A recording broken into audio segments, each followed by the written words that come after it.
The Himalayas. The very name conjures images of breathtaking grandeur, colossal peaks piercing the heavens, white crowns shimmering under an azure sky. This is the roof of the world, home to serene monasteries, resilient people, unparalleled natural beauty. But beneath this stunning facade lies a hidden, violent truth. The serenity is a fragile mask. Beneath tranquil valleys, the ground is a battleground of geological titans.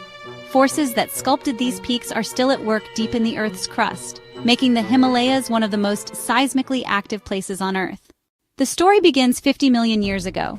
A huge island, the Indian subcontinent, was drifting north across the ancient Tethys Sea on a collision course with Asia. Not a gentle meeting, a slow-motion, incredibly powerful continental crash that began the uplift of the world's highest mountains. Similar densities meant neither plate easily slid under the other, so the crust thickened, fractured, and was thrust upwards, creating the Himalayas' complex geology. The Indian plate still moves north about 5 centimeters per year, roughly the speed your fingernails grow. This ongoing push keeps the Himalayas growing. It's also why the region is so prone to earthquakes. This isn't a gentle nudge, it's a colossal slow-motion collision. The Indian plate drives northward at about 5 centimeters per year, relentlessly burrowing under the Eurasian plate. Along this front, the plates aren't smooth. They are jagged, with protrusions called asperities that snag and lock together. While the plates continue their push, these locked sections act like dams, holding back an ocean of tectonic energy. This stored energy is known as elastic strain.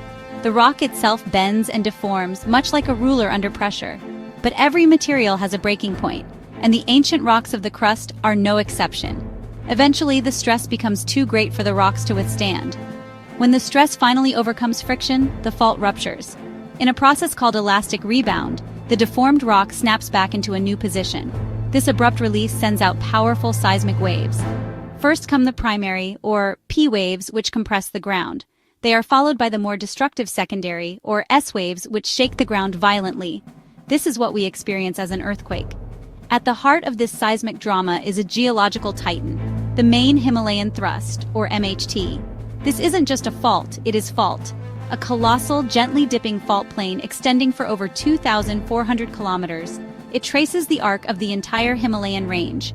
It is the primary boundary where the Indian plate slides beneath Eurasia. Think of it as the main conveyor belt of this collision. While the region has many smaller faults, the MHT is the great engine, the master switch powering the region's most destructive earthquakes. This constant geological turmoil has profoundly shaped not just the landscape, but also the lives and cultures of the millions who call the Himalayas home. Generations have lived with this ever-present threat, a reality woven into their folklore and building practices. The memory of devastating events like the 2015 Gorkha earthquake is a stark reminder of the immense energy locked beneath their feet. Understanding this seismic engine isn't just a scientific pursuit. It's a critical step towards building resilience and safeguarding the future of this vibrant region. The Himalayas' violent potential has been demonstrated time and again. In 1934, a colossal magnitude 8.1 earthquake ripped through Bihar, India, and Nepal.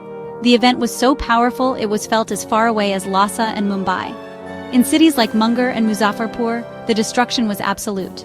But the most terrifying phenomenon was liquefaction.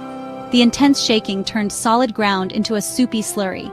Sand and water geysers erupted from the earth, swallowing roads, buildings, and people, a stark lesson in how the very land can betray its inhabitants. Decades later, in 2005, a magnitude 7.6 quake struck the mountainous region of Kashmir. While smaller in magnitude, its impact was catastrophic due to its shallow depth and proximity to populated areas.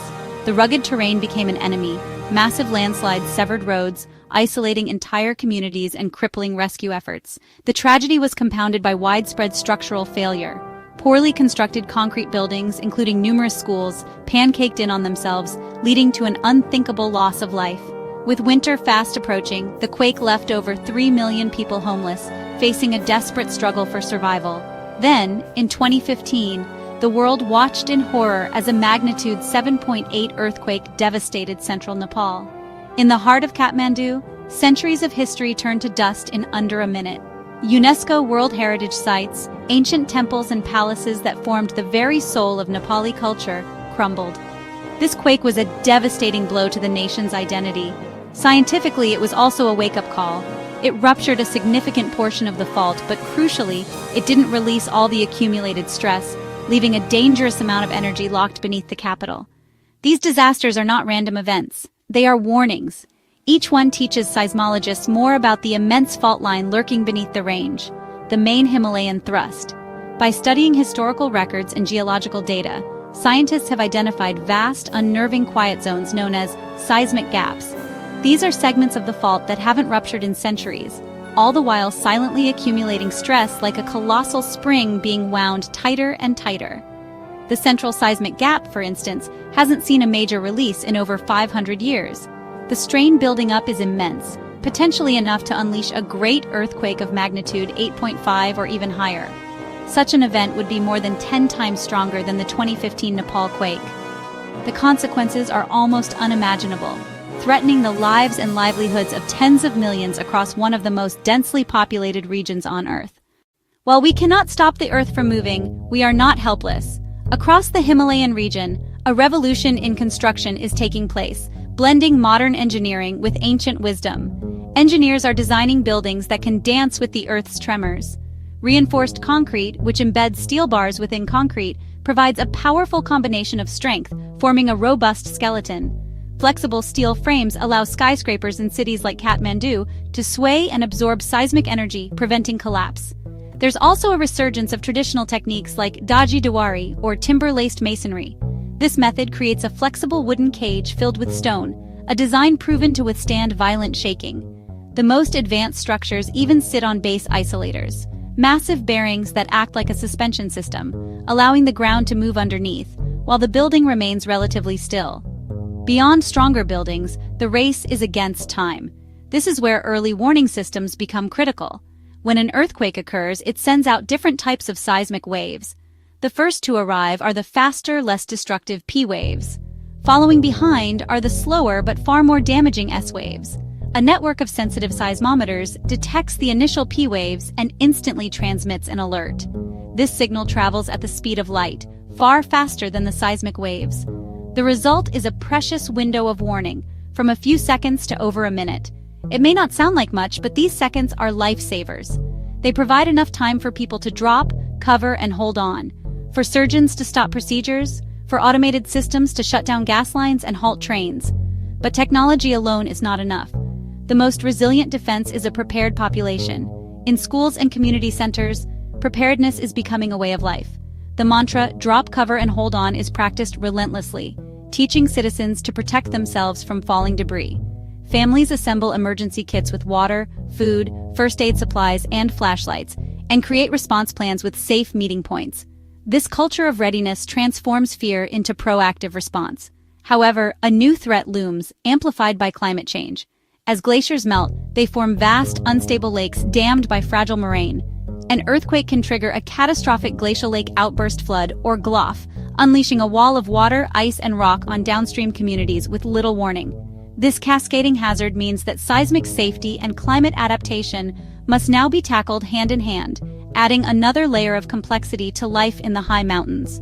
The Himalayas remind us that our planet is alive, constantly shifting. The same forces that created the world's tallest mountains also bring danger. This duality is at the heart of life here. The beauty is undeniable, and so is the risk. But by embracing science, investing in smarter construction, and fostering a deep culture of preparedness, we can learn to live more safely. Through human ingenuity, international collaboration, and the unwavering collective will of the people who call this extraordinary place home, we can mitigate that risk. The future depends not on conquering nature, but on understanding and respecting its power, ensuring a resilient future for generations to come.